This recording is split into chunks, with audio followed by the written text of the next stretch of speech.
Hello, my name is Mr. Rogers and you're watching the video lecture for, this is section 3-1 on solutions that we're working with today. So our lesson objectives, you do not have to write these down, are to understand how solutes affect solvents, a lot of S words in there, and then to be able to identify the factors that affect solubility. Two big things we look at, so solubility and solvents, a lot of S words in there. So let's get started, guys. So first thing here, we have the idea of a solvent and a solute in a solution. So these are all about solutions. Remember that one material is mixed into another. And a solvent is the part of a solution in which is in the largest amount. So water and salt water. Water would be our solvent. On the other side of that, we have a solute. A solute is in the smaller amount and dissolved by the solvent. So the example would be salt in water. So salt water. The salt would be the solute and the water would be the solvent. Okay? So it's kind of the words we use to describe the one in larger amount, the water usually. Almost always we're going to use water. And solute, the amount that's dissolved in there. So solute's what's being dissolved. So there's two ways of looking at this too.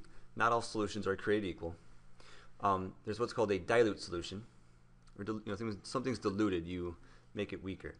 And so a dilute solution, we have a small amount of solute is dissolved.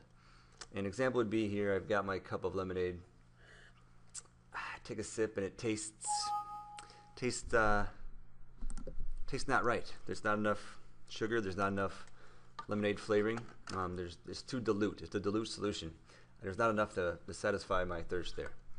On the other side of that, we have a concentrated solution. This is when we have a larger amount of solute dissolved in water, for example, is dissolved.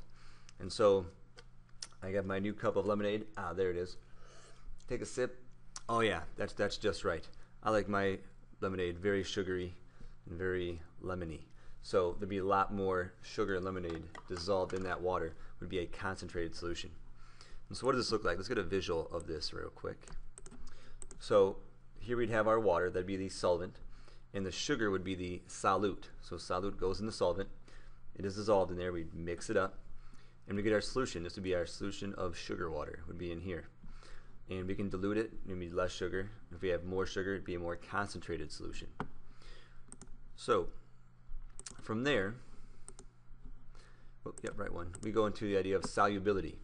Solubility is how well a solute can dissolve in a solvent at a given temperature. So how much can dissolve in that substance? How much sugar can we put in water? How much salt can we put in a glass of water? And so there's two ways of looking at this, kind of similar to the dilute or concentrated solution. We have the idea of a saturated solution. A saturated solution means no more solute can be dissolved. An example I use, if it's totally correct, I'm not sure, but I think about chocolate milk. And I make my own chocolate milk. I have the Hershey syrup and I pour it in. And, if I put too much in, I notice there's just kind of building up at the bottom of the glass.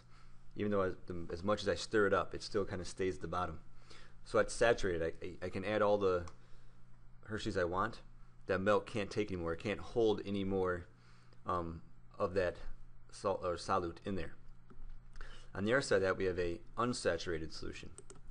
An unsaturated solution means that you can still add more. So I could add more Hershey's mix to my milk to make chocolate milk. I can add more and make it more chocolatey. So from here, guys, we go into factors that affect solubility. What affects how much can be dissolved in there? And things that affect it are temperature. When you boil water, you can add more sugar to it. And this is how fudge is made. Fudge, if you ever made it before, you add the sugar to it when the water is boiling. You can add a lot more water when it's boiling. So when it cools down, it's very dense and full of sugar, and that's why they get small pieces, but it's very, very sweet because we added that sugar when it was at high temperatures. And the other one is the type of solvent. Now, we're not going to worry too much about that one. For us, it's almost always going to be water is going to be our solvent. But temperature is a big one we focus on for the factors that affect solubility. Now, so the effects of solutes on solutions. All of our S words are coming back around here. So what happens? What effect do solutes have on solutions? There's one big one. You're going into the winter time here now. Is that when you make a solution like salt water, it lowers the freezing point of that water. So this is why in the winter time in the Midwest we add salt to the roads when it snows, because what that does, it doesn't melt the snow, it turns it into a solution of salt and water which lowers the freezing point from 32 degrees Fahrenheit down to around, I think it's 10 or 15 degrees below zero in the Fahrenheit scale. What it also does is creates a higher boiling point. So if you add salt to water, it has to get to a higher temperature before it can boil.